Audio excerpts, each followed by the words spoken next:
Državni zbor je prejel predlog vlade Republike Slovenije in sicer predlog zakona o interventnih ukrepih za zajezitev epidemije novega koronavirusa.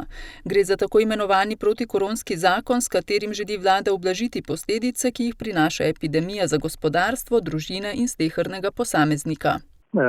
Če samo omenim nekatere izmed stvari, ki so zapisane v predlogu zakona, naprimer notri so posebej naslovljeni samozaposleni, kmetje, potem redni študenti, upokojenci, ki dobivajo recimo razne dodatke glede na višino pokojnine, velike družine, ki dobijo dodatek recimo 100 evrov za družine s 3 otroki, 200 evrov za družine z vsaj 4 otroki, prejemniki socialne pomoči, ki dobijo 100 evrov enkratnega dodatka, zaposleni v zasebnem sektorju.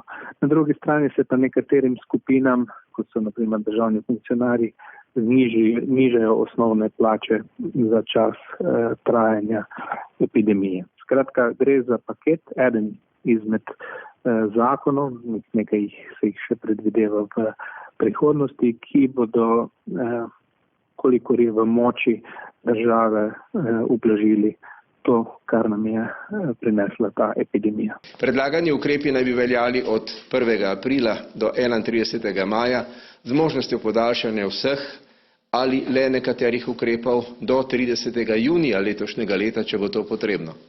Ali bodo ukrepi delovali, je odvisno samo od nas samih in od tega, ali smo skupaj pripravljeni zajeziti širjenje epidemije COVID-19. Paket je finančno ovrednoten na 3 milijarde evrov.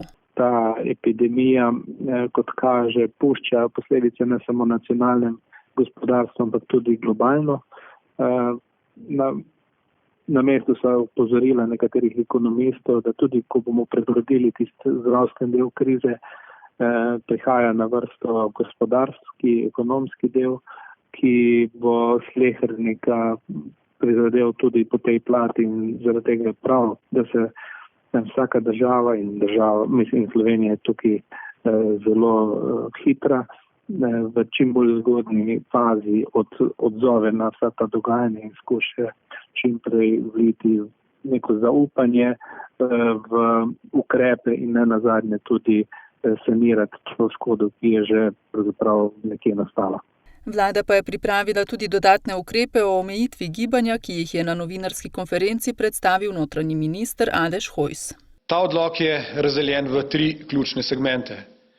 V prvem segmentu ostaja gibanje neomejeno, torej v celotnem območju Republike Slovenije, tudi naprej za vaš prihod in odhod iz dela, za upravljanje gospodarske, kmetijske in gozdne dejavnosti, za dostop do lekarn, za nujne primere, ko je potrebno poskrbeti domače ali sorodnike, za nujne primere, ko rabite neko storitev, kot je, če rečem banalno, izpust vaše vode na vašem vikendu.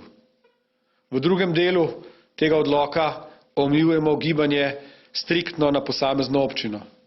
Gre za omejitve, ki se nanašajo na dostop do trgovin, dostop do bencinskih servisov, dostop do lekarn, dostop do kmetijskih proizvodov in še nekaj drugih alinej je v tem delu tega odloka navedenih.